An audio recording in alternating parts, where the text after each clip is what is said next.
ये नौकरी जानलेवा है। ये लाइन हिमाचल प्रदेश बिजली बोर्ड पर बिल्कुल सटीक बैठती है।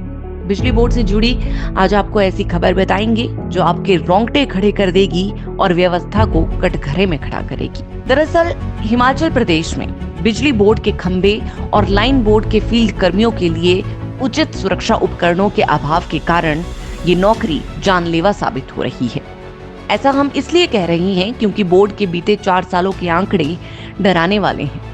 साल 2022 से 2025 के बीच अब तक बोर्ड के 48 कर्मचारी ऑन ड्यूटी अपनी जान गंवा चुके हैं। यानी औसतन हर साल 12 कर्मचारियों की मौत हो रही है।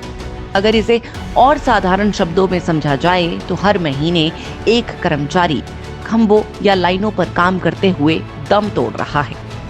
साल 2025 में ही अब तक 8 कर्मचारियों की मौत हो चुकी है। हिमाचल प्रदेश की सत्ता तो हर 5 साल बाद बदलती है।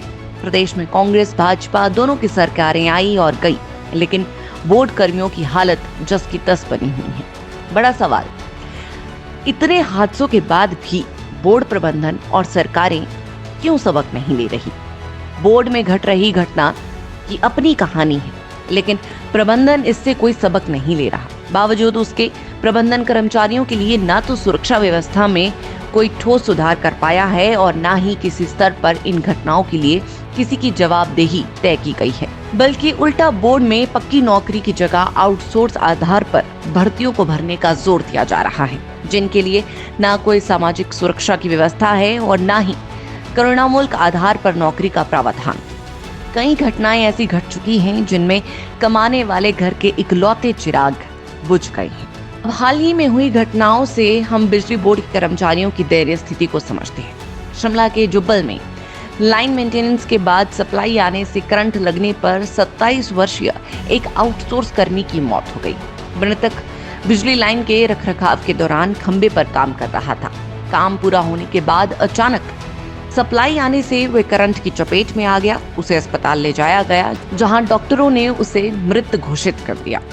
वहीं दूसरी घटना बीते दिनों शोघी क्षेत्र के पनोग गांव में पेश आई, जहां एक कर्मचारी की बिजली लाइन से जुड़े जियो रिचार्ज को खोलते समय करंट लगने से कर्मचारी की मौत हो गई।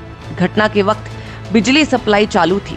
करंट लगते ही कर्मचारी ने मौके पर ही दम तोड़ दिया।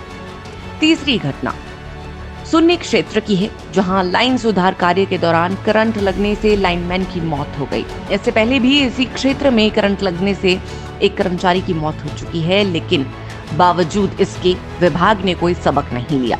वहीं चौथी घटना प्रदेश के सुजानपुर में 48 वर्षीय असिस्टेंट लाइनमैन फ्यूज लगाते वक्त बिजली के पोल से नीचे गिर गया, जिससे मौके पर ही उसकी मौत हो गई। 2022 से अब तक 48 बिजली कर्मचारियों की मौत।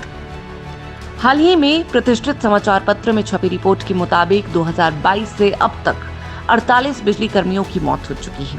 इनमें पक्के, आउटसोर्स और अस्थायी कर्मचारी शामिल हैं। इनमें से कई कर्मचारी गंभीर रूप से झुलसने के बाद दम तोड़ चुके हैं। बोर्ड में स्टाफ की भारी कमी। बिजली कर्मचारी यूनियन का कहना है कि बोर्ड में स्टाफ की भारी कमी है। जहां पहले एक क्षेत्र में 10 कर्मचारी तैनात होते थे, वहां अब 2 से 3 कर्मचारियों से ही पूरा काम लिया जा रहा है। प्रदेश के कई क्षेत्रों में बोर्ड के एक कर्मचारी पर 20 से 30 ट्रांसफार्मरों की जिम्मेदारी है। कुछ जगहों पर कर्मचारियों के पास पर्याप्त सेफ्टी उपकरण और बिना पर्याप्त स्टाफ के कर्मचारियों से जोखिम भरा काम करने पर मजबूर है, जिससे हादसे बढ़ रहे हैं। कर्मचारी यूनियन का कहना है कि हादसे के बाद कुछ मुआवजा देकर मामले को खत्म कर दिया जाता है, लेकिन ना तो सिस्टम में सुधार किया जाता है और ना ही इसके लिए किसी की जवाबदेही तय होती है। कर्मचारी लगातार हादसे का शिकार हो रहे हैं। ऐसे में सवाल उठ रहा है कि आखिर कब तक बिजली बोर्ड के कर्मचारी अपनी जान जोखिम में डालकर काम करते रहेंगे? सरकार और प्रशासन की नींद कब टूटेगी? हमारा प्रयास यही है कि बिजली बोर्ड कर्मचारियों की आवाज कम से कम जिम्मेदार प्रबंधन तक तो पहुंचे।